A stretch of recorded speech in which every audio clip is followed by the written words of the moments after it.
When you come to see Shi Queeta perform, you're gonna expect to see Tina Turner at her best. Nothing but cheering and laughter. They're gonna get the best show of their life.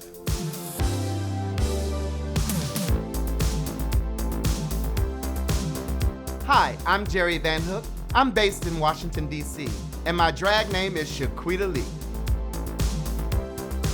I love the art form of entertaining. To be able to put on makeup and transform into someone else is just a rush for me.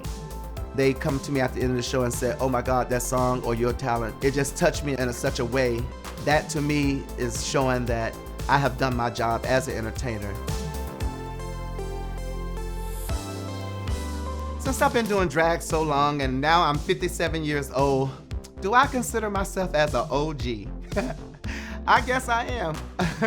Like they say, you can't keep a good girl down because hair and paint makes a man what he ain't. So I will live to be the OG of Washington, D.C.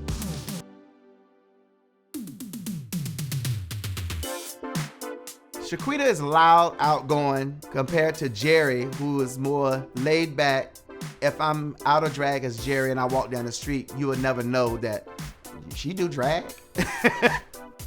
My upbringing as Jerry, I'm from a small town called Gretna, Virginia, where we raise tobacco, horses, cows, chickens, pigs. You know, living on a farm in the country, there was nothing really much to do but to play sports. I started playing football, basketball, tennis, track, and then another thing snuck up on me. I think I was coming out, being a queen, is I auditioned to be the mascot.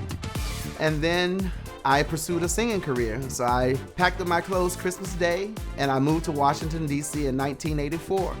Being here in Washington, D.C., that's when I found out that I'm gay.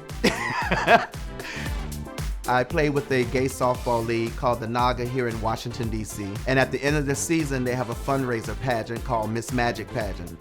And so I went and I competed in the pageant, I won. And so I was like, you can make this much money putting on a dress and wig and nails and pumps for 5 minutes. 24 years later, I'm doing it. Shi Queeta Lee was born. When I first started doing drag, it was hard for me to get on shows.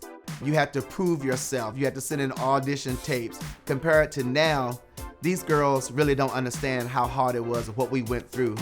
Most people get in drag, they just perform and just do numbers of other people's music. I wanted to get in drag and impersonate illusions on characters as far as Diana Ross, Tina Turner, Mary J. Blige.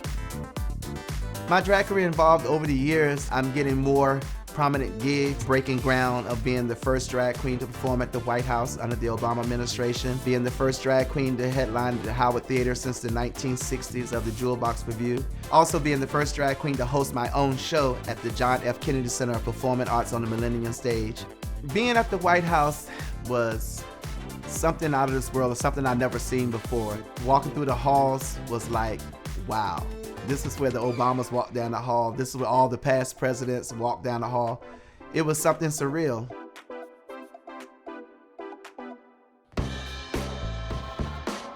As I walk and look at the Lincoln Memorial, having the opportunity to walk down this path and be myself and living in my truth as being a gay male here in Washington, D.C. As an activist, my hopes and dreams is that one day we don't have to continue to fight to be ourselves and live in our truth. And as an OG drag performer, I'm getting old now, so I feel that I have accomplished a lot. So my dreams and hopes will be that whoever comes after me will remember that I was one of the ones who made a path for them to be who they are and to be accepted in society.